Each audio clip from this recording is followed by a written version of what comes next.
నమస్కారం వార్తలకు స్వాగతం ముందుగా ముఖ్యాంశాలు ఎంపీ లక్ష్మణ్ ప్రెస్ మీట్ పలు అంశాలపై వివరణ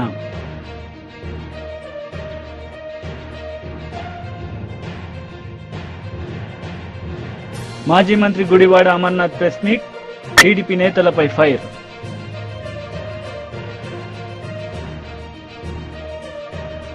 ముఖ్యమంత్రి రేవంత్ రెడ్డి కేంద్ర ఆహార పౌర సరఫరాల శాఖ మంత్రి ప్రహ్లాద్ జోషితో భేటీ అయ్యారు. మంత్రి ఉత్తమ్ కుమార్ రెడ్డితో కలిసి కేంద్ర మంత్రి గారిని కలిసి రాష్ట్రానికి సంబంధించిన పలు అంశాలపై చర్చించారు.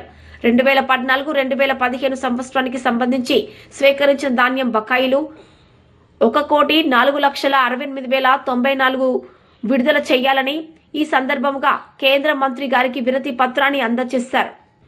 బీజేపీ అభ్యర్థి గెలుపుపై కేంద్ర మంత్రి బండి సంజయ్ విజయయాత్రలో పాల్గొన్నారు. సందర్భంగా ఆయన మాట్లాడారు. అందరు ఫేస్ అవుట్ అయిపోయినాయి, గడ్డలు ఒరిగినాయి, మీసాలు ఒరిగినాయి, నల్లగా అయిపోయారు. కొంతమంది కష్టపడి పనిచేసారు కాబట్టి ఈరోజు ఈ విజయం సాధ్యమైంది. కొమరయ్య గారు ఎమ్మెల్సీగా ఒక చరిత్ర సృష్టించిన విషయం వాస్తవం. కాబట్టి ఈ గెలుపంతా కూడా పూర్తిగా నరేంద్ర మోడీ గారికి అంకితం. దాంతోపాటు తెలంగాణ రాష్ట్రంలోని ప్రతి భారతీయ జనతా పార్టీ కార్యకర్తకు అంకితం, గౌరవ ఉపాధ్యాయులకు అంకితం, అదేవిధంగా తపస్సు అంకితం. కాబట్టి ఇది చరిత్ర సృష్టించింది Bharatiya Janata party.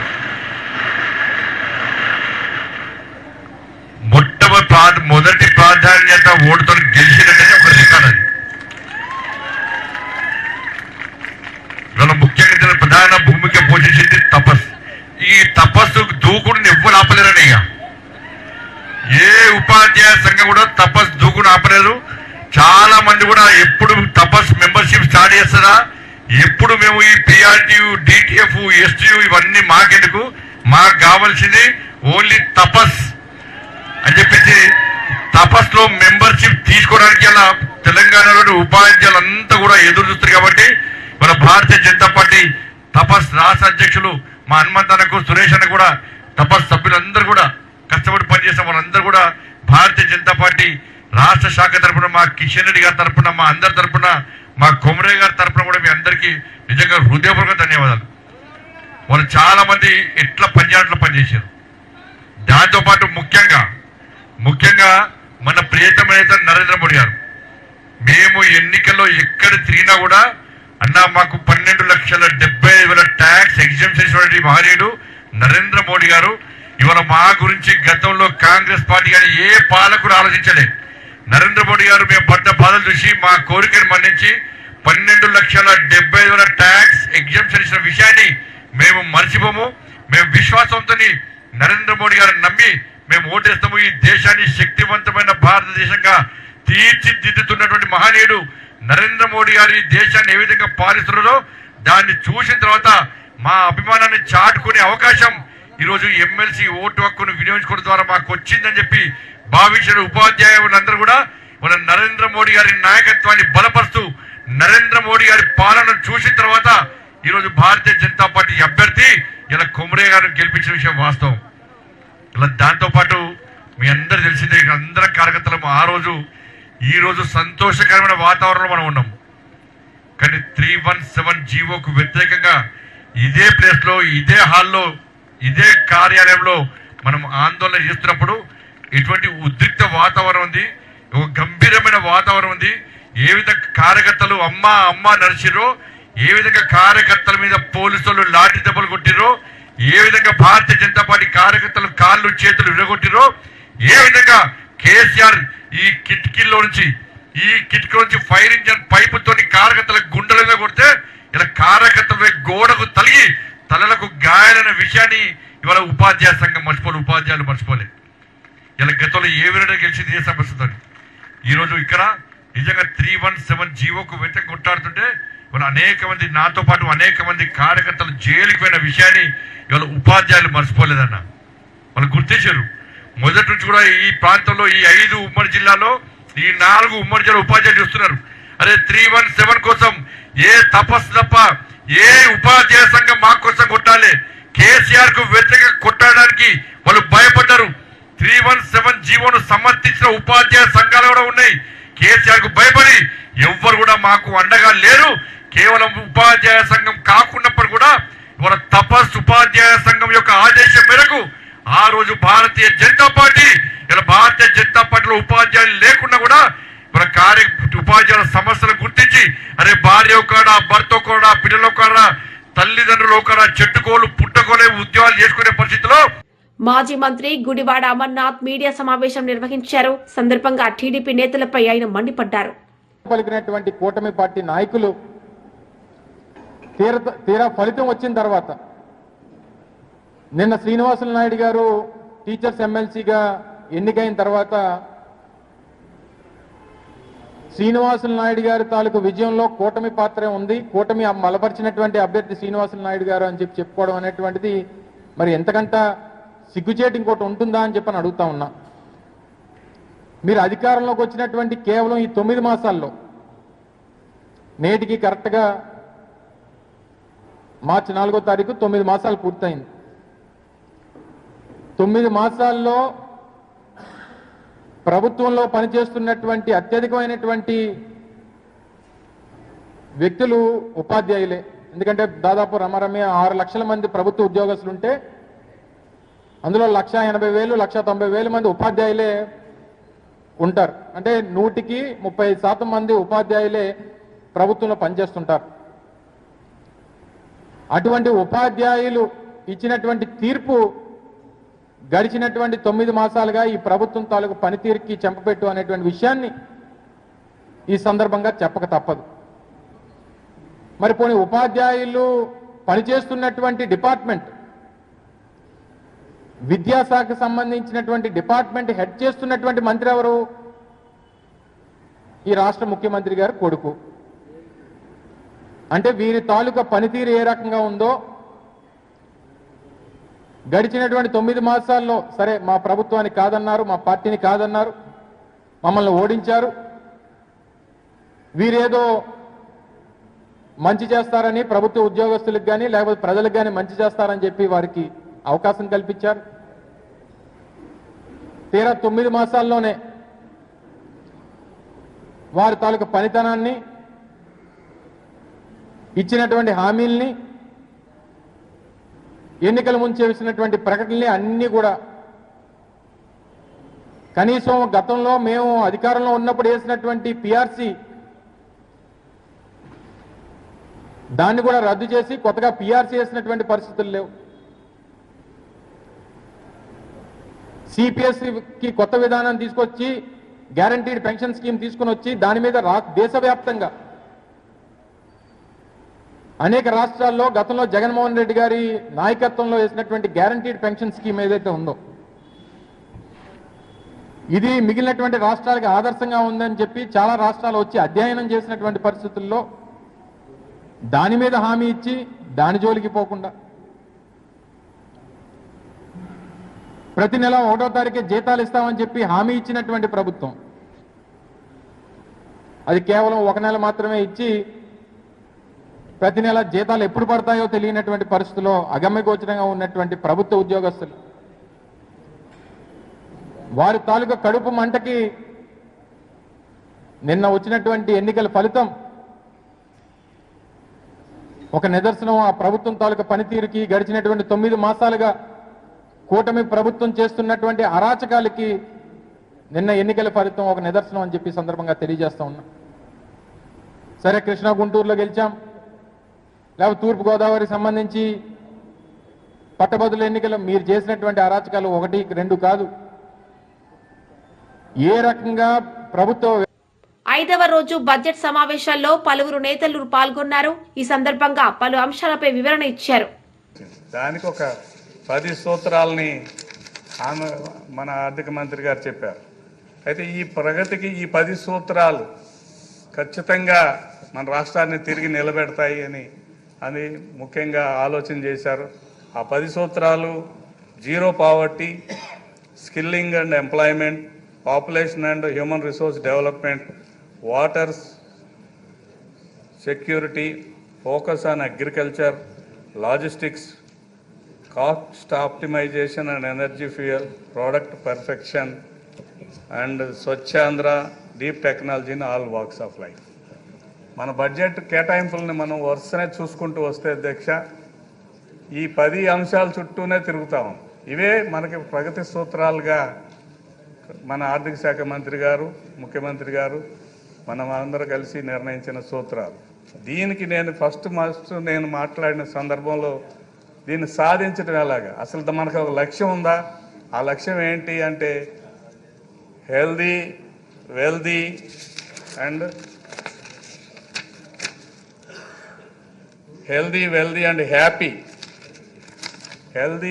And happy సొసైటీని 2047 నాటికి స్వర్ణాంధ్ర 2047 సాధించడానికి ఈ యొక్క 10 సూత్రాలని వాడుకొని మనం ముందుకెళ్ళాలనేది ఒక లక్ష్యం. లక్ష్యం లేకపోతే గాలిలో దీపంలాగా ఉంటుంది, గుడ్డెద్దు చేలు పడినట్టు ప్రయాణం ఉంటుంది. ఒక లక్ష్యాన్ని స్పష్టంగా ఏర్పాటు చేసుకొని ఆ లక్ష్యాన్ని సాధించడానికి దిశగా కేటాయింపులు జరపడం అనేది చాలా గొప్ప విషయం. ఆ కేటాయింపులు కూడా నేను ఒకసారి చదివి వినిపిస్తాను అధ్యక్ష. గత 2023-24 బడ్జెట్ ఎస్టిమేట్స్తో చూసుకున్నప్పుడు కేటాయింపులు ఏ రకంగా ఉన్నాయి? Welfare of SC, ST, OBC and minorities ఫస్ట్ది అనమాట. ఫస్ట్ది ఏంటి అధ్యక్ష? Zero poverty. ఈ పేద వర్గాలను ఆదుకోవటానికి కోసం దాదాపు 52.47 లక్షల కేటాయింపులు జరిపారు అధ్యక్ష. 35% అదనం. Education and sports, arts and కల్చర్కి 10% అదనంగా కేటాయింపులు జరిపారు.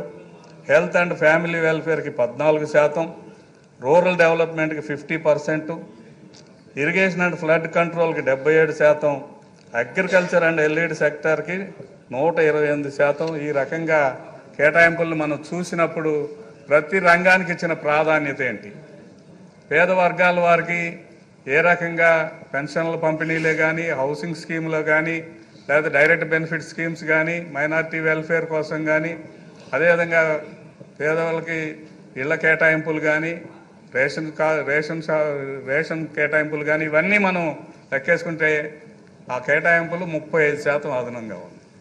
ఈ 35%లో గతంలో ఏంటంటే బటన్ నొక్కి నేను చాలా చేశానని కాదు, కానీ వాళ్ళని స్వయంగా తమ కాళ్ళ మీద తాము నిలబడే విధంగా తయారు చేయడానికి కోసం కొన్ని వైసీపీ మహిళా లీడర్ వరుడు కళ్యాణి మీడియా సమావేశం నిర్వహించారు. ఈ సందర్భంగా ఆమె మాట్లాడారు.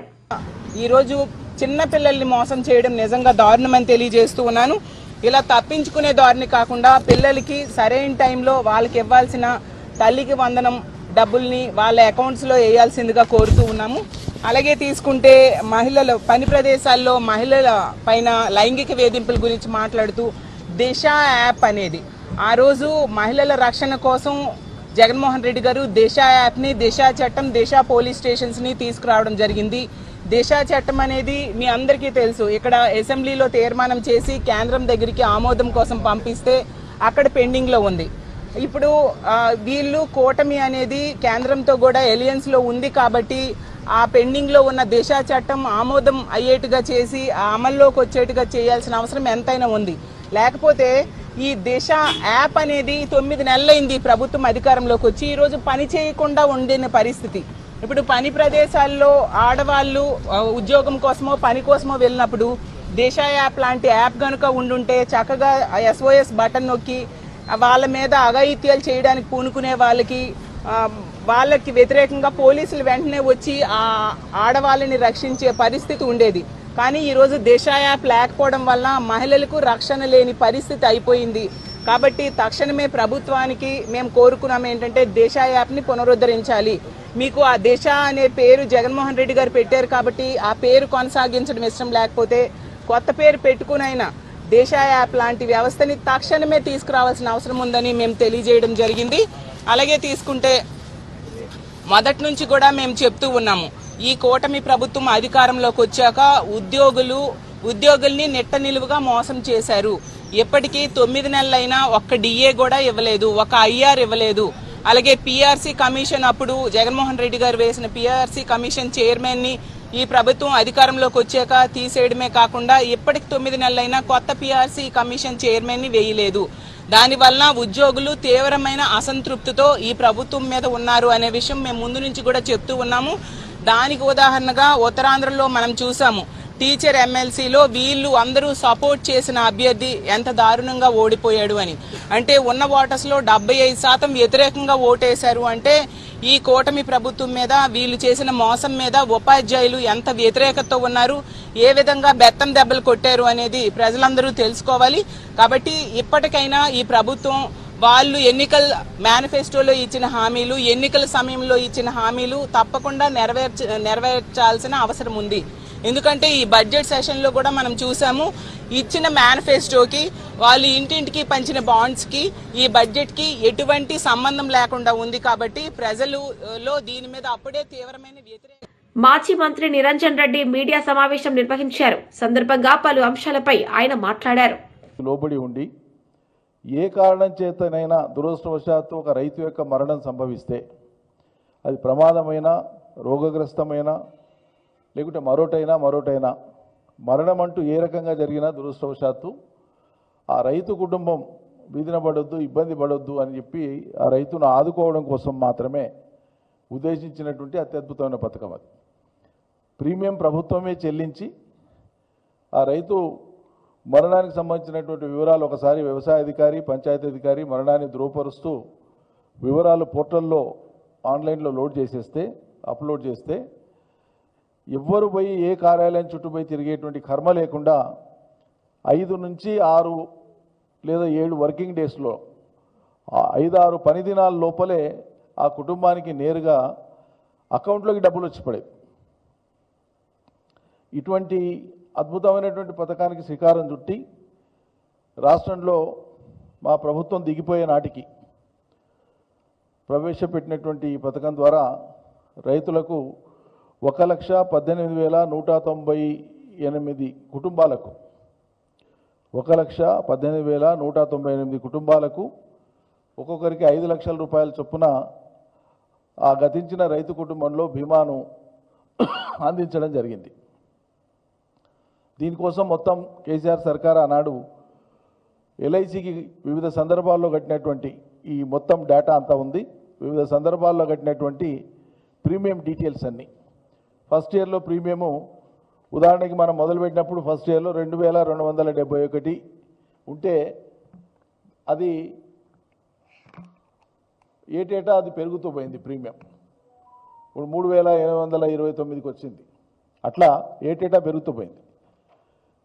ఈ మొత్తం కలిపి కేసీఆర్ సర్కారు ప్రీమియం కిందనే కట్టినటువంటిది, రైతు బీమా కోసం ప్రీమియం కిందనే కట్టినటువంటి మొత్తం డబ్బులు 6,122,65,00,000.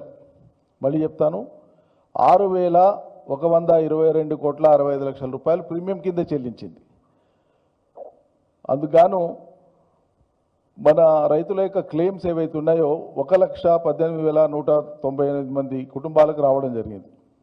చెల్లించినటువంటి మొత్తం డబ్బు ఏది రైతు కుటుంబాలకు వచ్చినటువంటి డబ్బు 5,909 కోట్ల రూపాయలు. సరే, ప్రభుత్వం మారింది.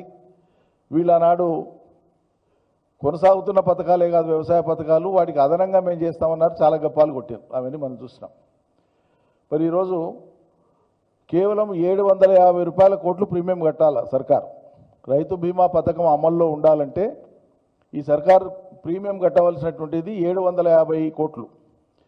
ఈ 750 కోట్ల రూపాయలు ఈ సర్కారు ప్రీమియం కట్టని కారణంగా, ఆ కిస్తు కట్టని కారణంగా దాదాపు 7,000 పైచిలకు మంది రైతులు ఎవరైతే ఇటీవలి కాలంలో చనిపోయినటువంటి వాళ్ళు ఉన్నారో మొత్తము వాళ్ళ క్లెయిమ్స్, ఆ బిల్స్, ఆ ఫైళ్ళన్నీ పెండింగ్లో ఉన్నాయి. ఇప్పుడు ఆల్రెడీ ఎల్ఐసి దగ్గర పెండింగ్లో ఉండేటువంటివి ఉన్నాయి. అవి కాక ఈ ఇంటర్రెగ్నమ్ పీరియడ్, ఈ మధ్యకాలం ఏదైతే ఉందో, ఈ మధ్యకాలంలో ఉండేటువంటి వాళ్ళు 7,000 కుటుంబాలు ఉన్నాయి. ఈ 7,000 కుటుంబాలకు సంబంధించినటువంటి ఆ ఫైళ్ళన్నీ కూడా అవి పెండింగ్లో ఉన్నాయి. ఇవి ఇట్లా ఉండగా రైతుల ఆత్మహత్యలు 440 దాటింది, 440. ఇప్పుడు కరెంటు రాదు, నీళ్లు రావు, రైతు భరోసా రాదు, బీమా కిస్తు చెల్లించరు. మరి ఏమి ఇస్తున్నట్లు? మీరు ఎన్ని చెప్పింది? ఎంపీ లక్ష్మణ్ మీడియా సమావేశం నిర్వహించారు. ఈ సందర్భంగా ఆయన మాట్లాడారు. దాన్ని సరిదిద్దుతామని చెప్పి హామీ ఇచ్చి ఎన్నికల్లో ఏ రకంగా గ్యారంటీలు రాహుల్ గాంధీ ద్వారా, సోనియా గాంధీ ద్వారా, మల్లికార్జున్ ఖర్గే ద్వారా ప్రజలకు హామీలు గుప్పించి లబ్ధి పొందినారో రాజకీయంగా, అదే పంతాలో ప్రియాంక గాంధీ ద్వారా భువనగిరిలో సభ నిర్వహించి ఈ త్రిబులార్ యొక్క ఉత్తర భాగానికి సంబంధించినటువంటి అలైన్మెంట్ వల్ల రైతులు తమ విలువైనటువంటి పంట భూములు కోల్పోతున్నారని, ఈ పాటికే నేషనల్ హైవేస్ లేదా అనేక పర్యాయాలు అభివృద్ధి పేరుతో రైతుల యొక్క మరి పచ్చటి పొలాలను ఆనాడు ప్రభుత్వం స్వాధీనం చేసుకుంటే ఈ త్రిబులార్ పేరు మీద మళ్ళీ నష్టపోయిన రైతులకు మళ్ళీ ఆ బీఆర్ఎస్ ప్రభుత్వం యొక్క తప్పుడు విధానాలను సరిదిద్దుతామని, అలైన్మెంట్లో మార్పులు తీసుకొచ్చి మీకు న్యాయం చేస్తామని ఆనాడు ఇదే కాంగ్రెస్ నాయకులు ప్రియాంక గాంధీ స్వైతం కూడా హామీ ఇచ్చి ఎన్నికలైన తర్వాత ఈరోజు ప్లేట్ ఫిరాయించి ఆనాడు హామీలు ఇచ్చినటువంటి భరోసా కల్పించినటువంటి ధర్నాలు చేసినటువంటి కాంగ్రెస్ నాయకత్వము ఇవాళ మంత్రులైనారు, ఎంపీలైనారు, ఎమ్మెల్యేలు అయినారు.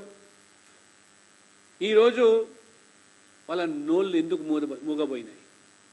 రైతుల వాళ్ళ గోస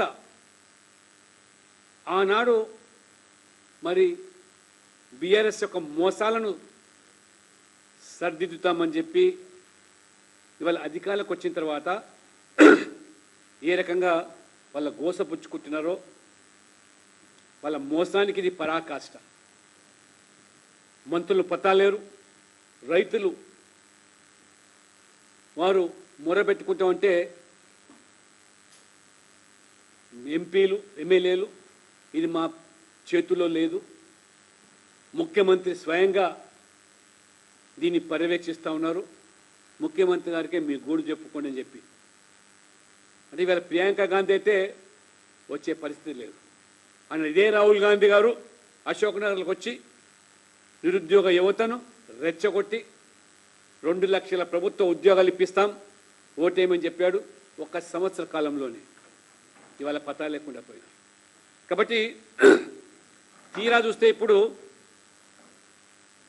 ఈ లోపభూయిష్టమైనటువంటి ఈ ప్రభుత్వం, కాంగ్రెస్ ప్రభుత్వం విధానాల వల్ల గేమ్ చేంజర్గా భావించే త్రిబులార్ ప్రాజెక్టు ఇవాళ అసలుకే మోసం వచ్చే విధంగా ఈ కాంగ్రెస్ యొక్క వ్యవహార శైలి. త్రిబులార్ ఉత్తర భాగం ట్రాఫిక్పై మళ్ళీ సర్వే, సిపిఆర్లో సమగ్ర వివరాలు లేవని ఇవాళ కేంద్రం సూచిస్తూ ఉంటే రీసర్వే జరిగితే కానీ ఆమోదం పొందే పరిస్థితి లేదు. కేంద్రంతో పాటు రాష్ట్ర ప్రభుత్వంలో ప్రత్యేక రీసర్వే.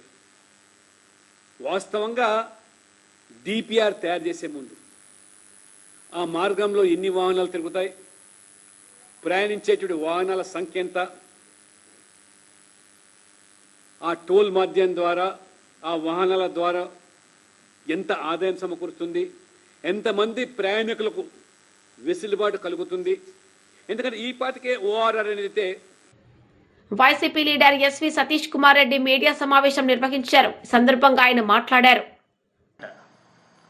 భారతదేశం ఉంది, భారతదేశంలో తాజ్మహల్ ఉంది, తాజ్మహల్ ముందర పచ్చిక బయలు ఉన్నాయి, ఆ బయలులో ఒక ఆవు ఉంది, ఆవుకు 2 కాళ్ళు 4 కాళ్ళు 2 కళ్ళు అని చెప్పేసి మళ్ళీ గోమాత జిందాబాద్ అన్నంట. అట్లా ఈ ప్రభుత్వం, ఇప్పుడున్నటువంటి ఈ ప్రభుత్వం ఏ సమస్య అడిగినా విధ్వంసకరమైనటువంటి పాలన వైఎస్ఆర్ కాంగ్రెస్ పార్టీ చేసింది కాబట్టి మేము ఏమి చేయలేదు. అట్లా చుట్టి లాస్ట్కు గోమాత జిందాబాద్ అంటే పోయిన ప్రభుత్వం చేసేటువంటి విధ్వంసం వల్ల మేము ఏమీ చేయలేకపోతున్నామని చెప్పేటువంటి కార్యక్రమాలు ఎన్ని రోజులు జరుగుతాయని చెప్పి నేను అడుగుతున్నా. ఎన్ని రోజులు మీరు ఈ సాకుతో తప్పించుకునేటువంటి ప్రయత్నం చేస్తారు? ఈరోజు మీకు వాతలు పెట్టారు, ఉత్తరాంధ్రలో ఉన్నటువంటి టీచర్లు మీకు వాత పెట్టారు. ఎప్పుడు అవకాశం వచ్చినా ఈ రాష్ట్రంలో ఉన్నటువంటి ప్రజలందరూ కూడా మీకు వాతలు పెట్టేదానికి రెడీగా ఉండారు. నిన్న నెల్లూరులో చంద్రబాబు నాయుడు గారు మాట్లాడినటువంటి మాటలు చూస్తే ఎంత దౌర్భాగ్యంగా ఉందంటే, ఎవరైనా కూడా రాజ్యాంగపరమైనటువంటి ఏ పదవి వచ్చినా ప్రమాణ స్వీకారం చేస్తాం. ఒక శాసనమండలి సభ్యునిగా నేను కూడా చేశా. శాసనసభలో చేస్తారు, మంత్రులు చేస్తారు, ముఖ్యమంత్రి చేస్తారు. ప్రధానంగా ఈ యొక్క ఓత్ తీసుకునేటప్పుడు చంద్రబాబు నాయుడు గారు చేసినటువంటి దాంట్లో కూడా క్లియర్గా చంద్రబాబు నాయుడు అనే నేను శాసనం ద్వారా నిర్మితమైనటువంటి భారత రాజ్యాంగం పట్ల నిజమైన విశ్వాసం, విధేయత చూపుతానని, భారతదేశ సార్వభౌమాధికారాన్ని, సమగ్రతను కాపాడుతానని, ఈ రాష్ట్ర ముఖ్యమంత్రిగా నా కర్తవ్యాలను శ్రద్ధతో, అంతఃకరణ శుద్ధితో నిర్వహిస్తానని, భయం కానీ, పక్షపాతం కానీ, రాగద్వేషాలు కానీ లేకుండా రాజ్యాంగాన్ని, శాసనాలను అనుసరించి ప్రజలందరికీ న్యాయం చేస్తానని దైవ సాక్షిగా ప్రమాణం చేస్తానని చెప్పి చంద్రబాబు నాయుడు గారు ప్రమాణం చేసినటువంటి ప్రమాణ పత్రాన్ని నేను గుర్తు చేస్తున్నా. ఈ ప్రమాణానికి ఏమైనా విలువ ఉందా చంద్రబాబు నాయుడు గారు? ఈ ప్రమాణం చేసినటువంటి ఈ పత్రం మీద నువ్వు ప్రమాణం చేసి ఈరోజు ఏం చేస్తున్నావని చెప్పి రాష్ట్రంలో ఉన్నటువంటి ప్రతి ఒక్క ప్రజలు అడుగుతున్నారు, ప్రతి ఒక్కరు అడుగుతున్నారు. ఇది నీకు ధర్మమా? గడిచిన 40 సంవత్సరాల నుంచి ఏదో ఒక పదవిలో ఉన్నావు. నీకు రాజ్యాంగంలో ఒక ముఖ్యమంత్రి అయిన తర్వాత ఏ రకంగా వ్యవహరించాలా ఆ కోడ్ కూడా నీకు సరిగ్గా తెలీదా అని చెప్పి నేను అడుగుతున్నాను. ఎంత దౌర్భాగ్యమయ్యా! ఇదేమన్నా ఈ రాష్ట్రంలో ఉన్నటువంటి పనులు, ఈ రాష్ట్రంలో ఉన్నటువంటి కథలు ఒక వర్గానికే చేస్తాం, ఇంకొకరికి చేస్తే వైఎస్ఆర్ కాంగ్రెస్ పార్టీ వాళ్ళకు పనులు చేస్తే పాముకు పాలు పోసేట్టు అని మాట్లాడుతున్నాడు. ఇంత ఘోరమైనటువంటి ముఖ్యమంత్రి ప్రపంచంలో ఎవరు కూడా చూసుండరు. నేను ఒకటే అడుగుతున్నాను చంద్రబాబు నాయుడు గారిని. చంద్రబాబు నాయుడు గారు, మీరు ఈ యొక్క రాజ్యాంగాన్ని చదివారా? ది కాన్స్టిట్యూషన్ ఆఫ్ ఇండియా చదివారా? దీంట్లో క్లియర్గా. వార్తలు ముగించే ముందు ముఖ్యాంశాలు మరోసారి. ఎంపీ లక్ష్మణ్ ప్రెస్ మీట్, పలు అంశాలపై వివరణ.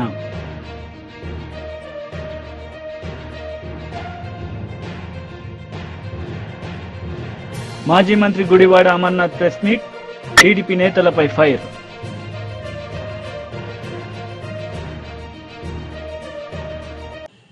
ఈ వార్తలు ఇంతటితో సమాప్తం. తిరిగి ప్రసారమయ్యే వార్తల్లో మళ్ళీ కలుద్దాం.